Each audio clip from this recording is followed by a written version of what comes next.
You're listening to How to Drink Less, and I'm your host, Adriana Cloud. Whether your goal is to cut back, take a break, or say goodbye to alcohol for good, this podcast will help you stop drinking on autopilot, learn how to manage cravings, and feel fully in control around alcohol. It's easier than you think. Listen on to find out how. Welcome, everyone. I am so excited you're joining me for this very first episode of How to Drink Less.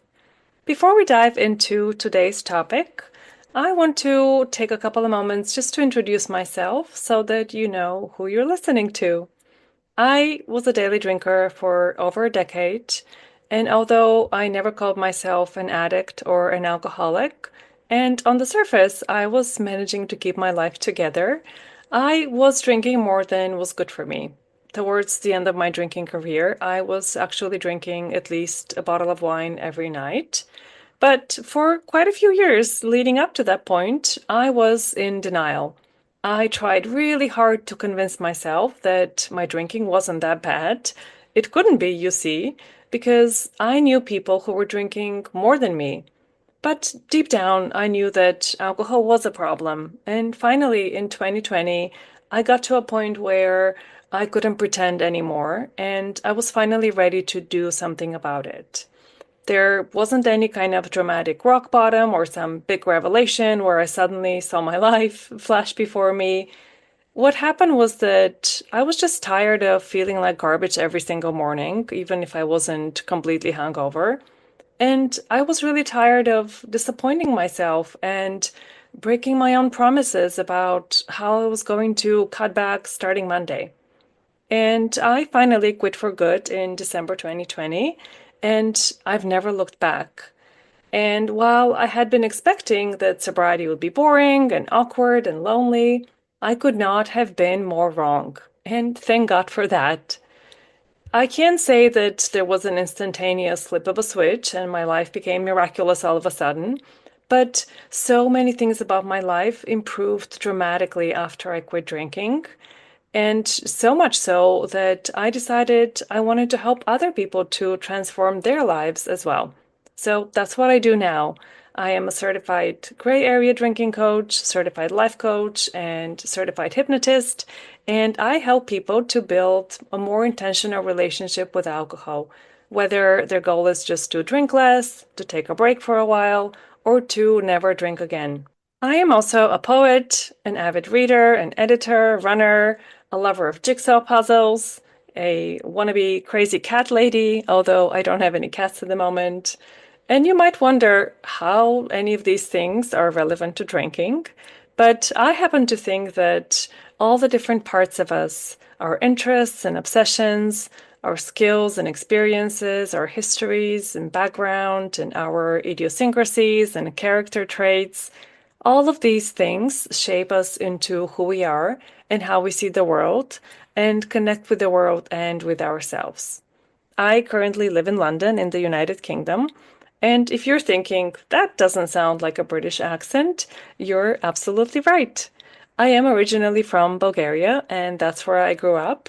And then after college, I moved to the States and lived in Boston for 10 years before I moved to London a few years ago. I'm sure that I'll be sharing a lot more in future episodes about my drinking story and what ultimately led me not only to quit drinking, but to become a sobriety coach so that I could help other people to quit as well. But for today, I want to focus on a topic that is unfortunately deeply misunderstood when it comes to drinking less, and that is willpower. Willpower is the first thing that we think of when we decide that we need to change a habit. That's what we're told that we need if we're trying to stop an unwanted habit, like drinking every night or smoking or procrastinating. And similarly, willpower is billed as the magical ingredient to help us start a new habit, like eating more vegetables or exercising regularly or going to bed at a consistent time. So if you've come to a point where you know that alcohol isn't serving you and you want to be drinking less, you've probably already tried using willpower. You've probably told yourself, oh, I just need to be stronger and say no. I just need to be more disciplined. If I had more willpower, then I would be able to resist the temptation.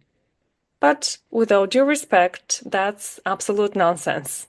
You don't need more willpower because willpower doesn't work, at least not sustainably. I'll tell you in a minute what you need to focus on instead. But first, let's talk about why willpower is not the answer. First of all, willpower is a limited and unpredictable resource.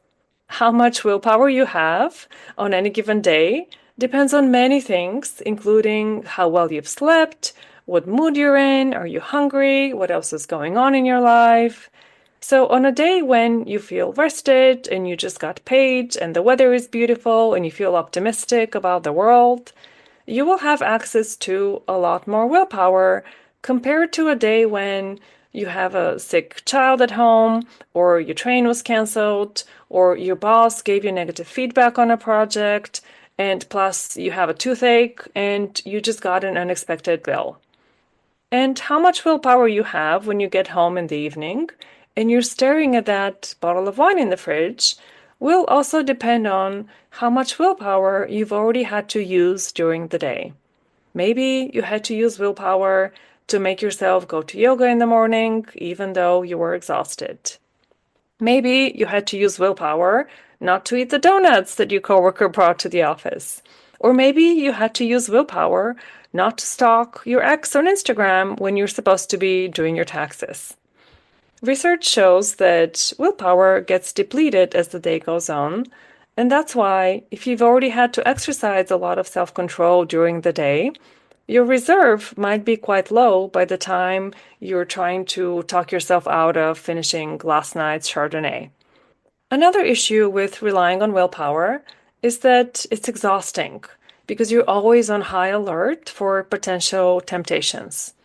If you don't feel in control around alcohol, you're likely going out of your way trying to avoid it, but that means that you can't ever drop your guard down because you never know when you might find yourself in a situation where alcohol is readily available or maybe even pushed on you by well-meaning people.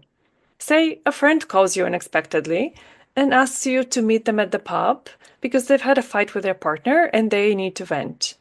Or maybe you were trying not to keep alcohol in the house, but then your neighbor brings you a bottle of wine as a thank you gift for dog sitting last week. These kinds of unexpected encounters with alcohol will throw you for a loop and test your commitment. And finally, the third and biggest problem with willpower is that even if it does work, even if you manage to resist the urge to drink, you probably still feel pretty miserable. And that's because you still want to drink. Willpower doesn't do anything to address your desire for alcohol. You still have that desire, and now you're just denying yourself the thing that you want. Which means that even if you are successful, if you manage to stay away from alcohol, or you're able to just have one drink and stop at that, you probably still feel deprived, and you still feel like you're missing out on something good. And I gotta say, that was totally me the first time I attempted dry January. I decided that if I could take a month off drinking, that would prove that I didn't really have a drinking problem. In hindsight, I see the cracks in that logic, and that should have been a very big red flag. But at the time, I was determined to white knuckle my way through the whole month, and then I could use that admittedly dubious achievement as an excuse to continue drinking way too much for the rest of the year. I did mostly okay as far as staying sober, or at least I made it to day 20 something, but I was exceptionally cranky the entire time. I thought it was so unfair that my friends were still drinking beer while I had to drink lemonade. I was so jealous of them. Even though no one had forced me to do dry January, it's something I decided on my own. And I definitely felt like I was missing out on the fun. So even though I was able to resist the temptation, it did not feel good. I actually hated every moment of it. So, if willpower is not the answer, what's a better solution?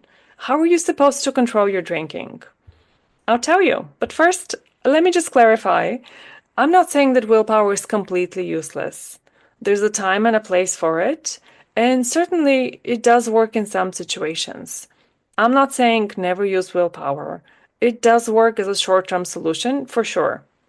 But if you want to sustainably change your drinking habits in the long term, and if you want to actually feel good about drinking less, then you need to address your desire for alcohol. And here's what I mean by that. You need to understand why you drink.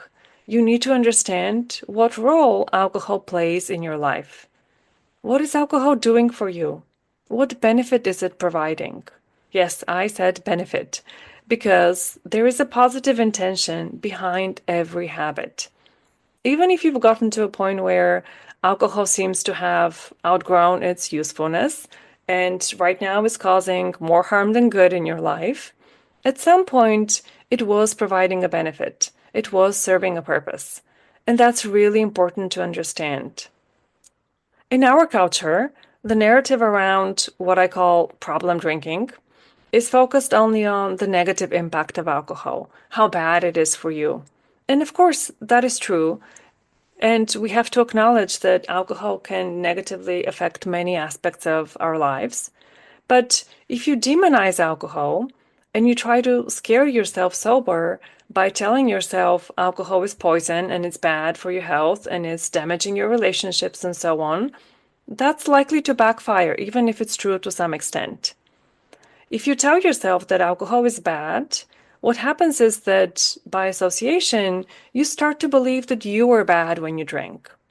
And when you get to a point where you believe that you're bad for drinking, then every time you drink, shame will kick in.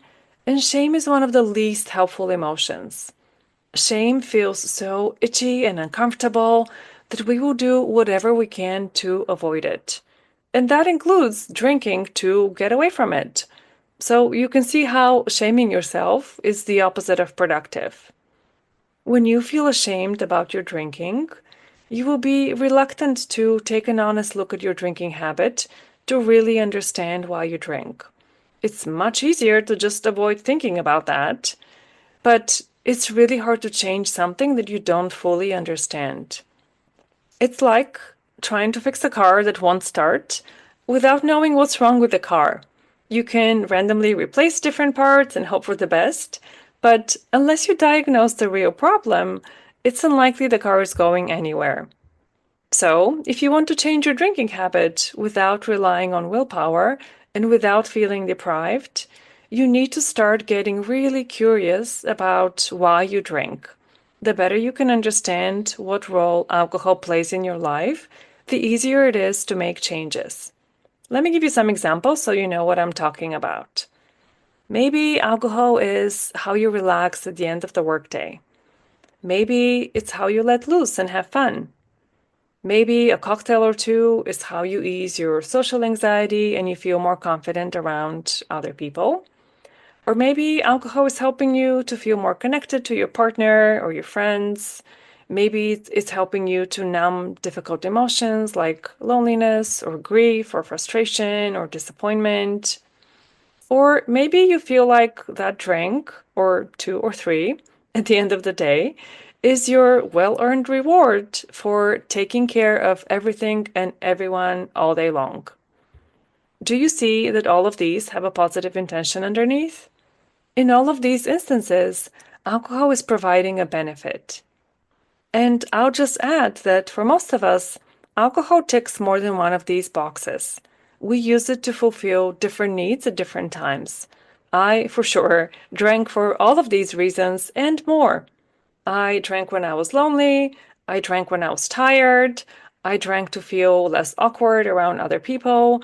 I drank to celebrate, to avoid my to-do list, or to make folding the laundry less boring, and so on and so on.